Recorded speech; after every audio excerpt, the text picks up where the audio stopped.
What are you having? Oh god, okay, Let's split it. Tlayuda. I've never even heard of that. Okay, that's it. That's what you're having. Oh wow, he's ordering dinner for me. It's kind of messy. This is how it's gonna go, huh? Yes. Can you tell me what's in it? Isn't it better if you're surprised? Wow, Henry. Vamos a una tlayuda. Sí. Done. Wow. Okay, Easy. so your last name. Okay, so we're gonna get started, but thank you for joining us today My pleasure. at Cinco. We're in Los Angeles. Yes. Henry Bouchot, correct me? Close. Bouchot. A Bouchot. Okay, Yeah. I really did practice that. It's easier than it looks. Is that French? It is French. Okay. Yeah. But you're Latino, right? Yeah, it comes from my dad's side of the family. He was Mexican, but as far as I can tell, we had French people that came to Mexico in the early 1800s. Okay. Mexico was a Spanish colony, so they didn't let any non-Spaniards legally immigrate to Mexico. So when Mexico became an independent country, the French were one of the most, the country that sent the most immigrants from Europe to Mexico. Thank you. And I guess some of them stayed. Okay, yeah, it's an interesting last name. Yes. Do you think it helped you when you were,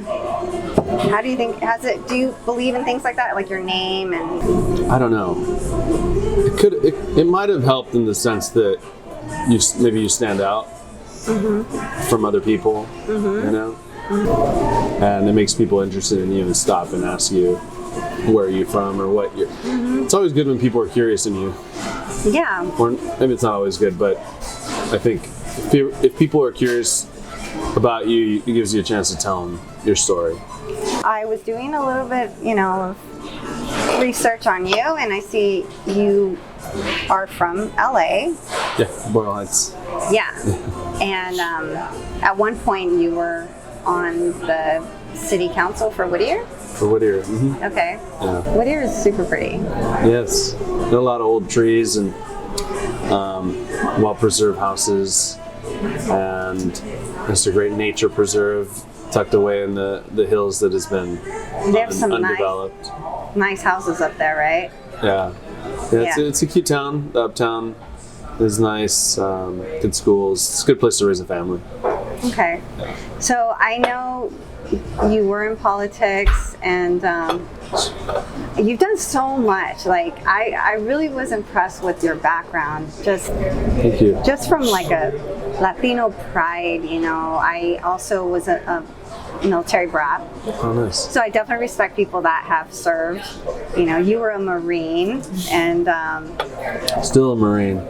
okay, so forever. Yes. Yeah. So what's a Marine? Always a Marine. Yeah. Okay. Whether you like it or not. Thank you for correcting me on that. It's more like a funny thing. Yeah, I mean, you've done so much. You must have like so much drive, because, I mean, just looking back at what you've done with your career. I mean, Right. You were a lawyer, ran for Senate, Right. were on the city council, and I feel like you're paying it forward now with this book, or the books that you're publishing. You think so? I really wanted to read the full Millennial's Guide to winning a. Running for office? Uh-huh. Yes. Which I'm going to change that name and re-release it, yeah. Why? It seems sort of like restrictive if you're not a millennial. Okay. You've done a lot in your life, and it was really embarrassing. inspiring. No, it was inspiring. I can't imagine how hard you work just to make things happen, and I think that's super admirable. Don't forget, lots of luck. That's okay. I think luck is when you've made things happen. Luck is just a byproduct sometimes of the work that you put in. Well, there's two schools of thought. And what are you thinking on that? Well, they say, suerte es para los mediocres. Oh, wow. But you're not. You make your own luck. Yeah. And another school is 10% of it is hard work and 90% of it is luck. That's the other school of thought. You work hard to give yourself the chance to catch some luck. Does that make sense? Exactly. Exactly. Sometimes you catch the luck, sometimes you don't catch it, but I kind of tend to think that that might be it. Or at least like, that's what seems to come out in this book, which is a lot about how much of your life's outcome depends on your own decisions and hard work, and how much of it depends on total like chance and outside forces that aren't under your control. And how do you manage those three aspects? And you're talking about your new book? Yeah. Okay. Yeah, because your new book, I've seen it's getting a lot of great feedback. Me too. People really are digging the choose your own adventure. Choose your misadventure. Oh, wow. It's a Yeah. misadventure? Yes. So what made you want to write that? This new one? I was writing this is actually a spin-off to another book that I wrote first, but I didn't finish it. Okay. Well, it is finished now, but it isn't published yet. So, in a sense, this was going to be a story in that book, but it spun off and became its own book. Does that make sense? Yes. Yeah. So do you plan on publishing the other one? I do. Yeah. The other one's called Public Record. And Okay. it's a novel that this book stems from, that's also about politics, but that is called polyphonic. I think is like there's multiple voices, multiple characters that all have their own sort of time under the sun. Whereas this book is really mainly surrounding one particular character, Eddie Fernandez, who runs for the state senate. Well, you run for the state senate as the reader, as Eddie Fernandez. Interesting. Yes. Is it based off of your experience? Are you Eddie Fernandez? No, I'm not. No? I'm not. No, and it's really easy to make that leap because I was a Marine and I ran for office, and but I would say it's more of a jump off point, and his decisions, his experiences are not necessarily mine. And ultimately, it's yours. It's like you choose. The outcome of this character depends on your own values and, value judgments.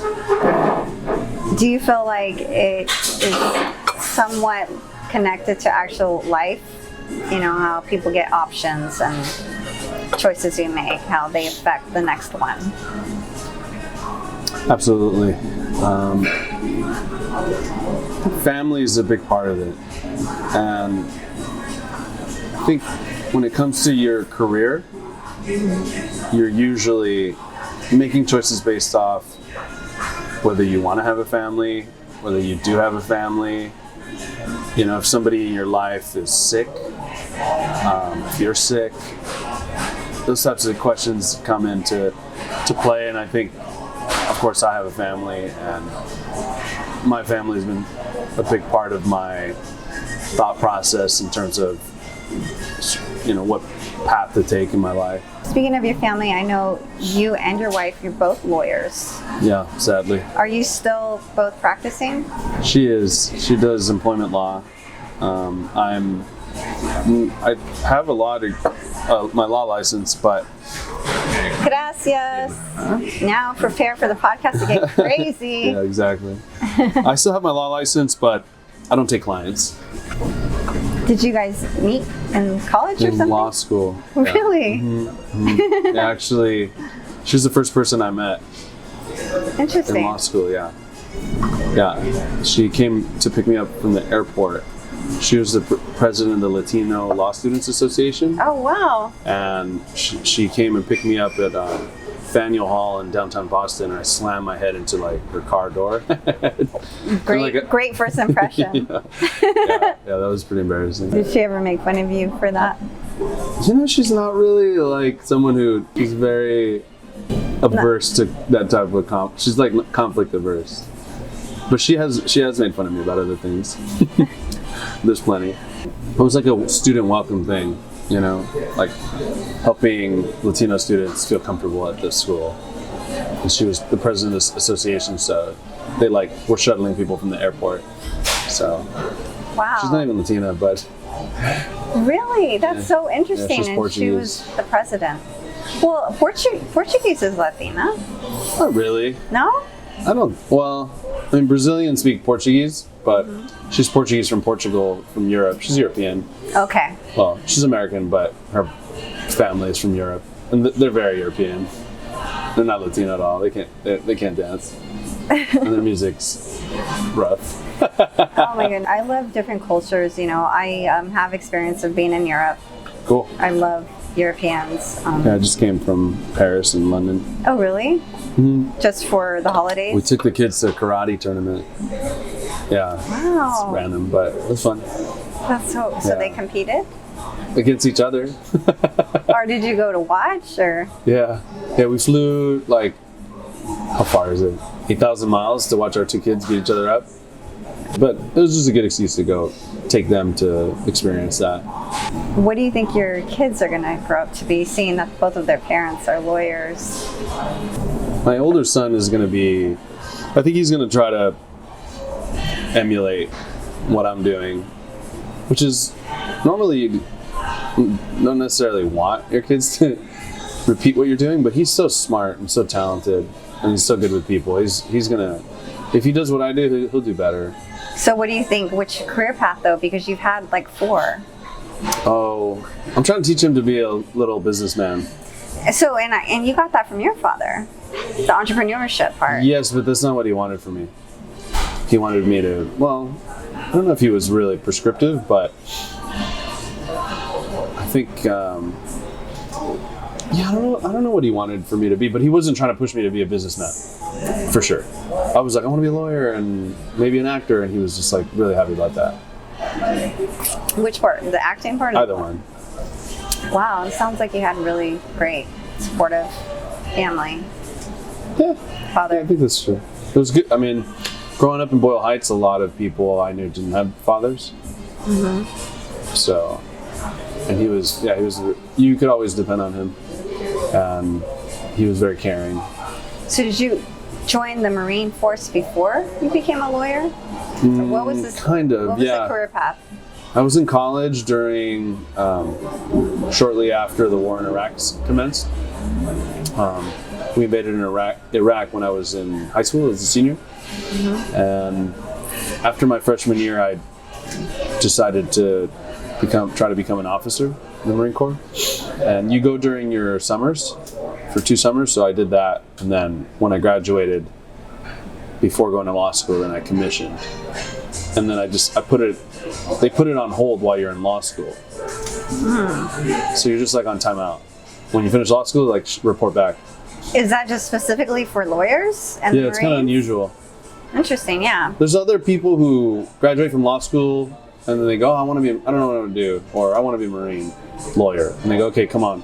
Okay. They go through training and they go spit them out right into the Marine Corps, to the fleet as a lawyer.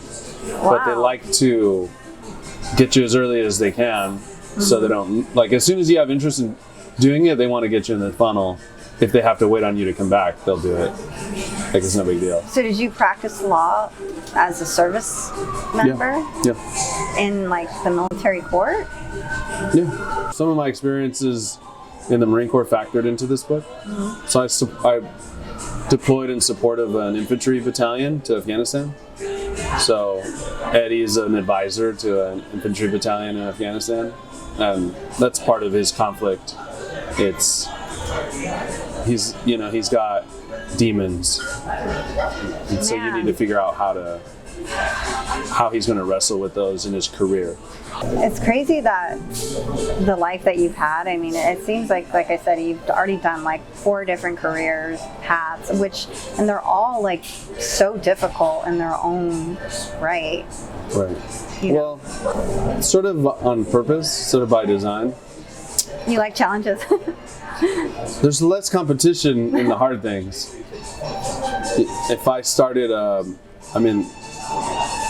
my dad started a Mexican restaurant.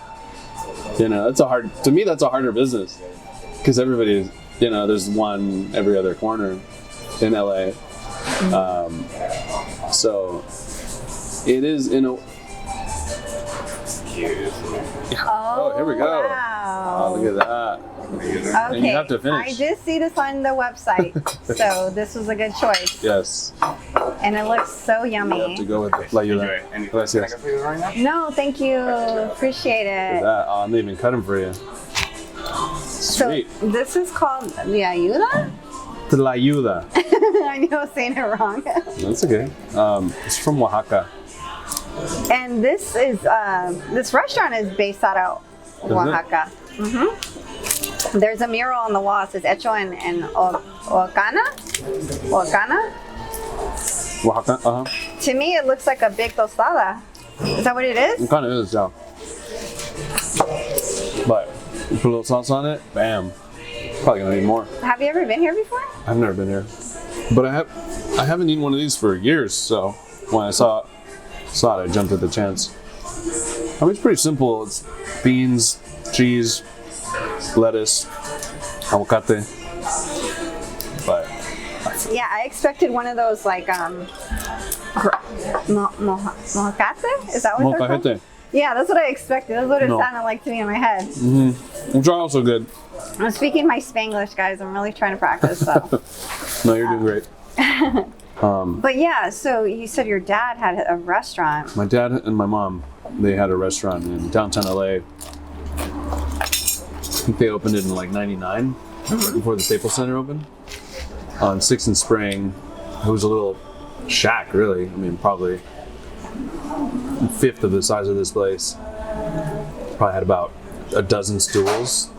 And they were sort of like Chipotle before Chipotle. Really? Yeah, because to my knowledge, it was not very common to do pre-prepared Mexican food on a steam table. Typically, Mexican food is cooked to order.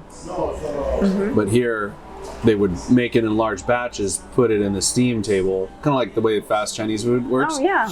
And because we didn't have a lot of space, so a lot of our orders were to go. So my dad came up with this concept. Or maybe, I think they were Chinese before who they took over for, so they had this setup or something like that. So he applied it to Mexican food. That's smart. Yeah, and it really took off because they were near a lot of the garment shops, the garment industry in downtown, which was bigger at the time. And people would have 30 minutes for lunch and they'd rush down there, get their food. We had a line out the door. But he never modernized. Because, I mean, he really had a good concept on his hand. He just, after a while when they started gentrifying, when downtown started to gentrify, people with more money tend to have like expectation for a higher like quality like product in terms of the like restaurant, the location, right? Which is just a little shack. I mean, so he made you work there, I'm assuming, right? Were you in high school? Yeah, kind of by necessity. Not even younger. Oh, wow. Probably like 13 or 12, I don't remember. I used to do deliveries, little scrawny arms, like 4 bags full of balbondigas, It's kind of hard to do. Picking them up to the 5th floor of the garment buildings. Elevators that haven't been serviced in like 10 years. Kind of scary. So you had a really early taste of working, entrepreneurship. Yeah, that's why my wife is like, now I understand why you're always sweeping and like wiping down the counters. Muscle memory. Yeah. No, it just bothers me. It just bothers me if it's, because I suppose it's like inculcated in me. Man, you have a lot of experience. And like I said, I was really impressed by, on top of it, you're an author. And I do mean that. I do feel like you are paying it forward. And the new book you have, you're doing it in a fun way. I mean, the reviews are so cool. Like, you're getting a lot of positive feedback from it. People love being able to decide what your character's fate is going to be and stuff like that. And I haven't got to read the book yet. I'll definitely read it. Absolutely. And there's a lot of great characters. There's a lot of great women characters in the book. Oh, nice. Women politicians, and family members, and just I try to give everybody like their day in the sun, good and bad. So there's some women villains that are really interesting in the book, and there's in a way in my books it's not clear who the good guys and the bad guys are. Sometimes you got to look in the mirror and see that maybe you're the bad guy. Oh, you're adding salsa for me? There you go. Thank you. Well, I hope the spice factor is tolerable.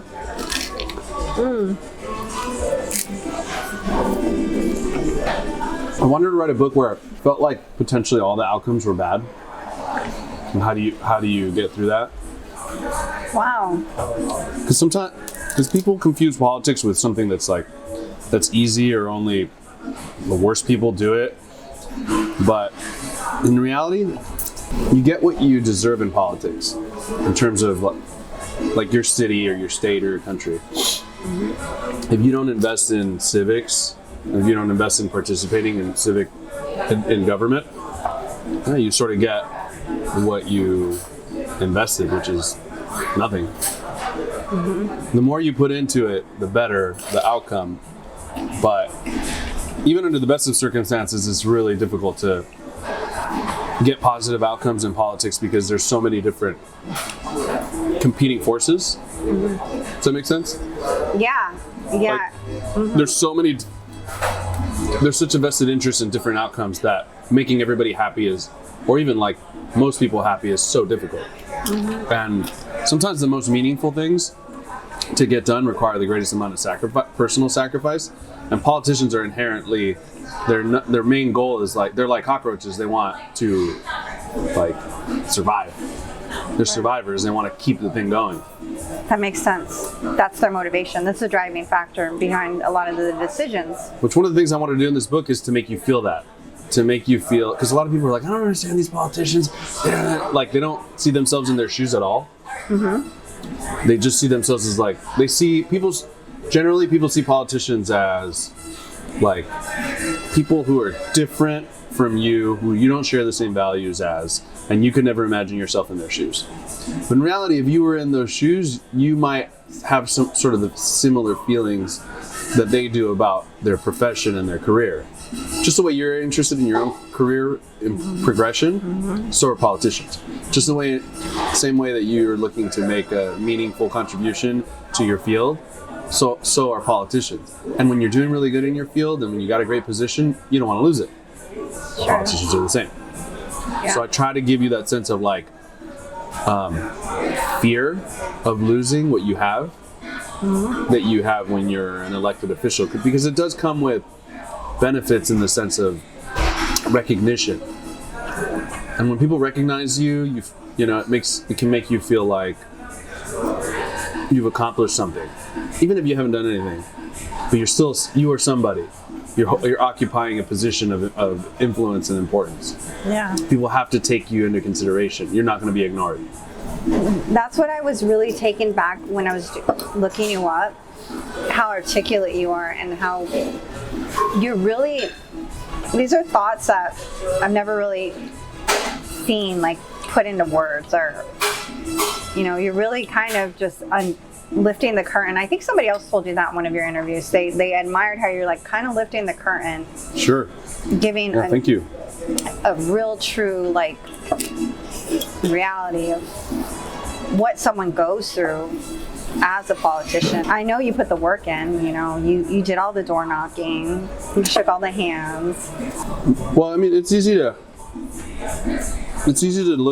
see it and think this is a book about politics because the plot involves a race for a political seat. But I think it's more accurate to say that it's a book that's set in politics. Does that make sense? Yeah. It's really more of a test of a character, right? The character test they go through. Absolutely. If you read Anna Karenina, and it's not a book about peasant farming in 18th century Russia. It's a book about a woman who falls in love with somebody who's not her husband. And whether you should be loyal or pursue your happiness and what happens when you do. Any number of books, you know, they're like set in different contexts, but they don't become about the context. They become about what they're about. For some reason, when you write about politics, it's like, it's gonna be about politics. You know what I'm saying? Because people tend to have a negative perspective about politics. But the book should stand on its own. Even if the book was about, like, even if I wrote Choose Your Misadventures about other careers, being a lawyer, being a boxer, being a garbage man, like careers that are difficult. Like, I don't think that they would have the same, people would have the same reticence to give the book a shot, because they think, I don't know, maybe they think it's something that's inaccessible. I mean, I could write somebody wrote 50 Shades of Grey. Somebody wrote about like sadomasochism, and it's still less something that gives people, that's less taboo than a book about politics. That's so true. It's true. Well, that's the American way. Well, Sex, drugs, and rock and roll. unfortunately, women aren't as politically frustrated as they are sexually frustrated, because my book would be popping off the charts. Okay, I'm not going to confirm or agree or disagree. What's your favorite book? Or what's a book that you read that you really liked recently? Well, I try to do the audiobooks. Oh, that counts. I don't know. I guess I have watched or listened to John Maxwell. He's an author that comes to mind. He's a motivational. Okay. Do you ever read fiction?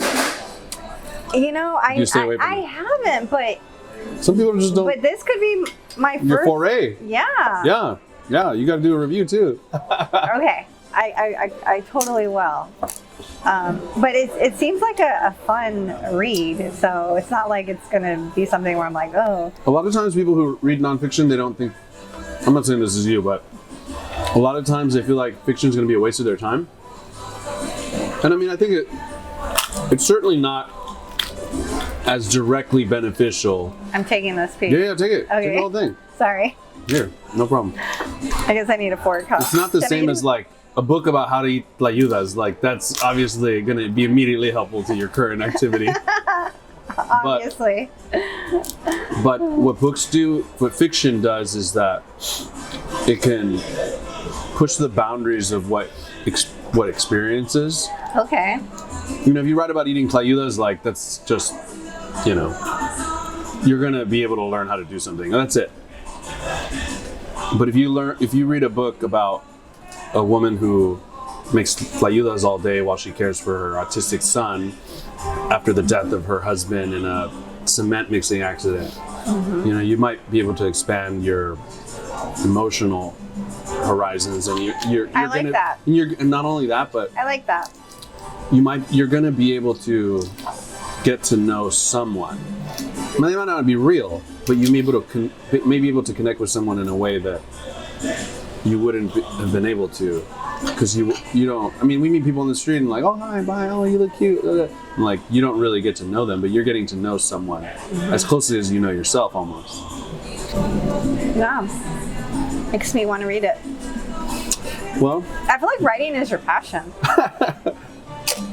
And I think that's definitely many good. passions. I mean, I think politicians, lawyers should know how to communicate, and, you know, writing is a form of communication. sure. So, are you considering yourself just a full-time author now? No, I'm on a bit of a, well, I was gonna say I was on a break, except you're talking about omens. I've been wrestling with how to write the plot for a 5th book, and I think I figured it out literally in the car on the way here. That's what I was writing something down. Are you I serious? was like, oh, I think I have a sequel to this book. Are you going to tell us? Are we going to get like breaking news on what the next book by Henry Bouchot? You know, So that's a no. He's like, just follow me on Instagram. yeah, follow me on Instagram. It's too long. As my dad used to say, it's long to explain. Sounds like a good one. Yeah, I'm not ready yet. I think we'll get there, but I'm really excited. So you're already thinking about your next book. See, that's my what problem. I said. I'm always thinking. I'm always like doing something in my mind. Like some people, they hustle. You know, they like work all the time. Yeah. Without thinking. But I'm always thinking. I'm always thinking of, you know, the next thing, which is a little bit of my gift and my curse. Okay, I hate to ask you this, but what is your sign? Because you sound like me. Let's hear it. A Sagittarius. Yes. Are you serious? Yeah. Okay, that is a true characteristic of a Sagittarius, is that they do many things and they want to succeed at all of them. That's so funny that you're a Sagittarius. No. Well, wow. guilty. I didn't even look that up at all. Guilty of charge. I looked you up on YouTube. I did not know your age or horoscope or anything. Have you ever broken up with someone just strictly because of their horoscope? Or is that what's it called? Horoscope? Well, I won't. I will avoid. Yeah, some of the things. Yeah, that's so funny. That's wild to me. I mean, but that has some truth to it. Hey, look, if you believe it, then it is true for you. See, that was a political answer. I did not expect you to really say you were Sagittarius, but that is a characteristic. I am a Sagittarius, so I have. What's a Sagittarius? A bull? No, they're the archer. They shoot for the stars. Oh, they shoot for the stars. Oh, that's a good shorthand. Yes. Well, I'll tell you the title for my next book. It'll be called Lalito. Okay. I picked these books with like long names, but I'm gonna go short here. Lalito. Lalito. Lalito. Yes. Lito. Yeah, like Eduardo, like Lalo. Oh, so that's gonna be his. It's a guy's name. Is it a name? Well, something like that. So it's another nonfiction. No, fiction. Okay. I'm creating sort of world. I'm building a world and creating multiple books in that world. So the world, like it starts with one incident at a college where a young man is like he gets into a violent confrontation with the police, and then kind of, you know, like the Big Bang, the universe started. It's like that. It's like it sets everything up into motion. In writing, they call that an inciting incident. Okay. But from there, it's just like everything kind of, just the way the universe started from like a little thing into everything, like the stars kept like it just keeps going and going and growing and expanding. That's how my stories are expanding. They're breeding new life forms. Does that make sense? Yeah, I'm just. So you say you are not a full-time author. No. But it really sounds like you could be, or. I would hate it. Did you get writer's block? It doesn't sound like you do. I don't, but I probably would if I did it full time. Because then I would be like stressed about it, and I'd have a bunch of time to do it, and I probably just wouldn't do it because of the pressure. But instead, now I write for a couple hours first thing in the morning, and then I'm done, and then I'll come back to it tomorrow. Or maybe like in the evening, I'll edit a little bit and then I'll start tomorrow in the morning again. You know, and I don't have time, but I think I read somewhere that Toni Morrison wrote her first book in 15-minute intervals after her kids went to bed. But she'd think about it all day, working at a factory, like a chicken factory. I might be wrong about some of the details, but she had this fire inside of her, and she had to get it out. There's this author named Charles Bukowski who he grew up in the Depression. He's a really ugly guy. Just had a lot of acne, acne scars, and he was a vicious alcoholic. And he worked at the post office for like 20 years, and he's not that far from getting his pension. But one day he was just like, I'm gonna die here. And he literally quit his job, lost his pension, and wrote his first novel in like 70 days.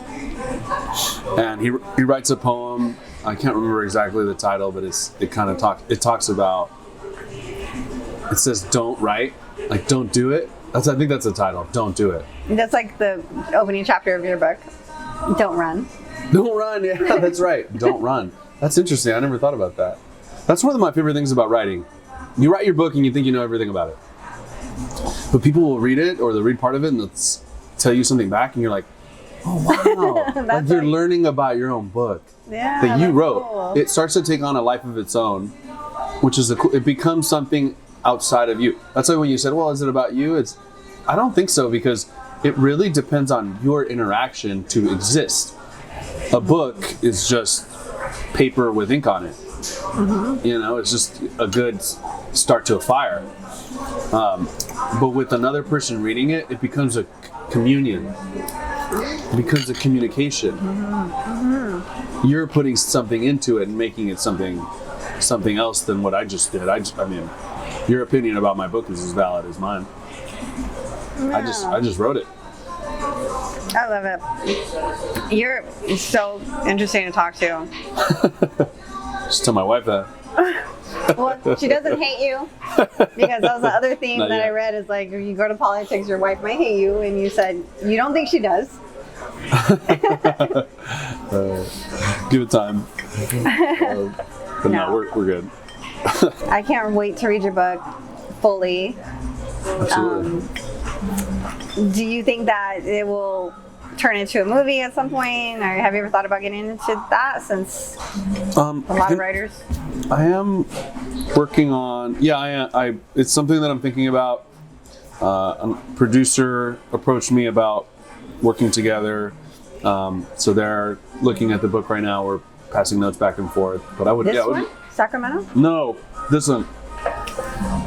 This is still like what they call what do they call this? Well, it's a manuscript, but it's transcript? Proof.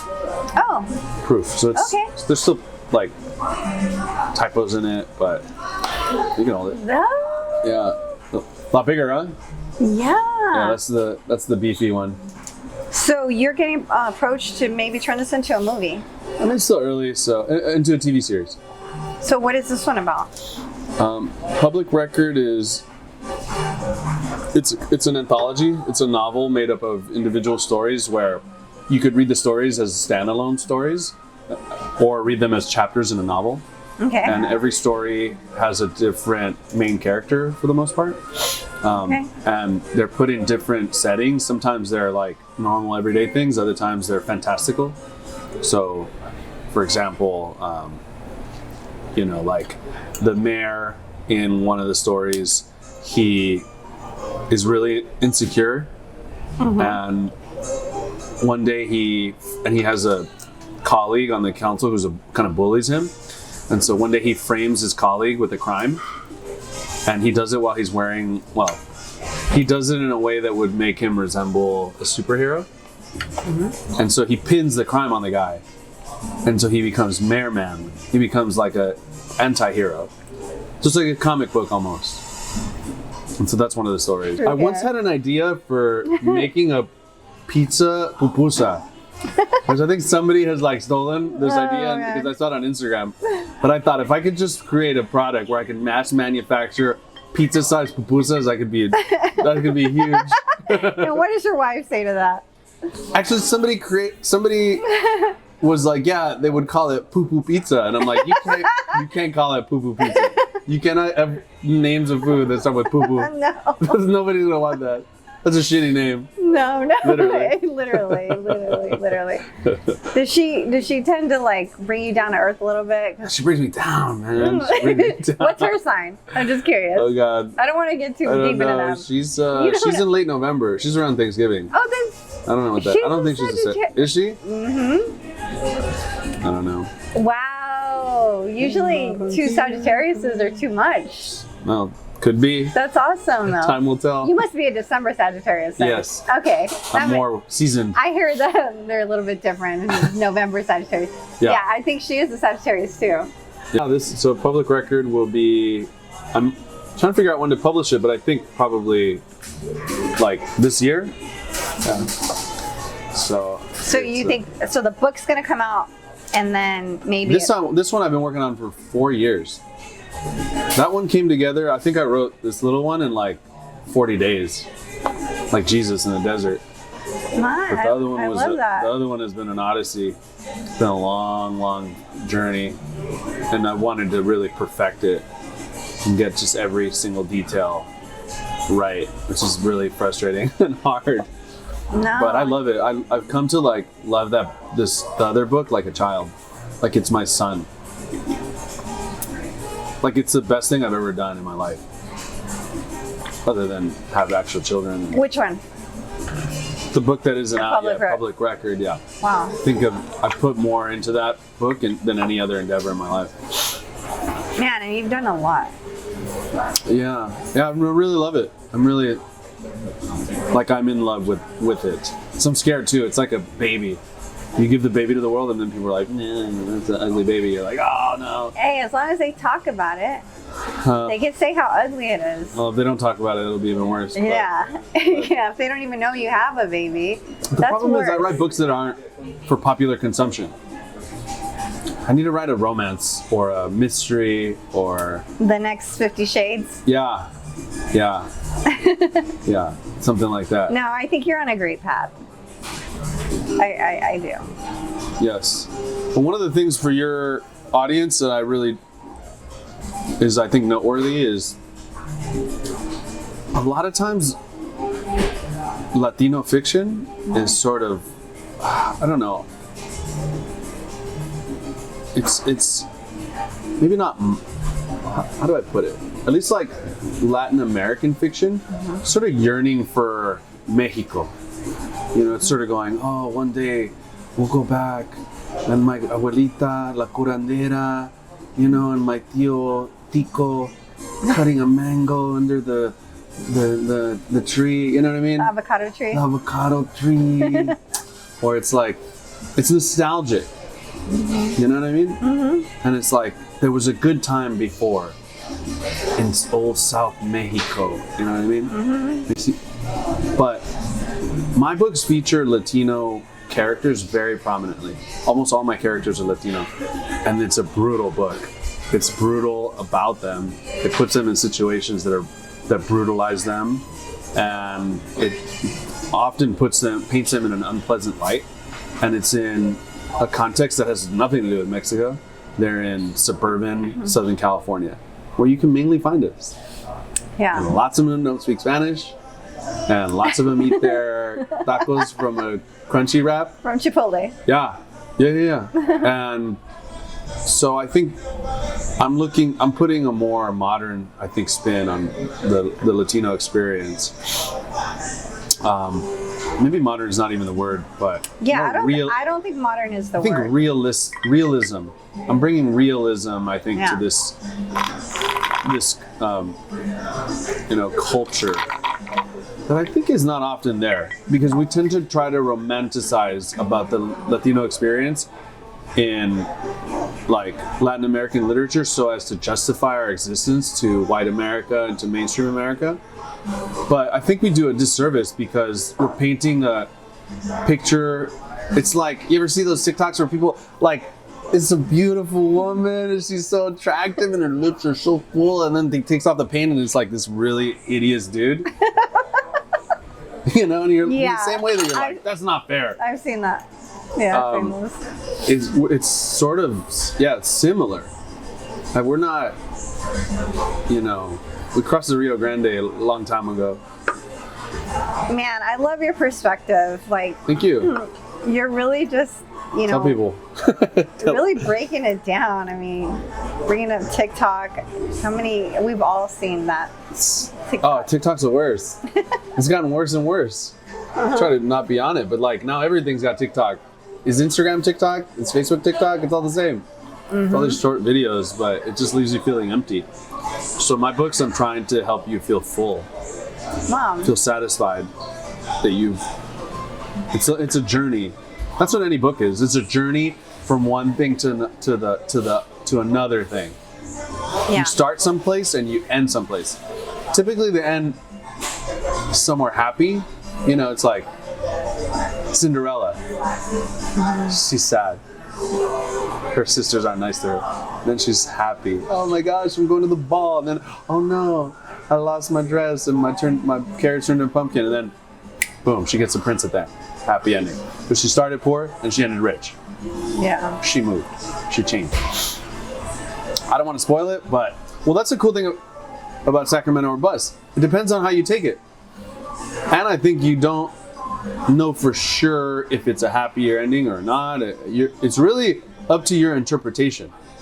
Yeah, you said that. You said kind of all the options are kind of hard. It's not just the plot and the endings that are up to your interpretation, but it's the tenor and just the question of whether there is a happy ending. I don't know that that's resolved.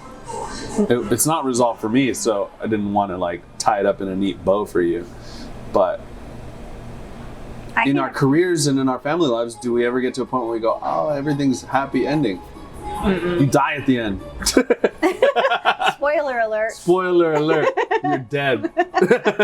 So make it count. And nobody goes, ay, mijitos are all around me in my bed. This is so sweet. No, you're like, it hurts.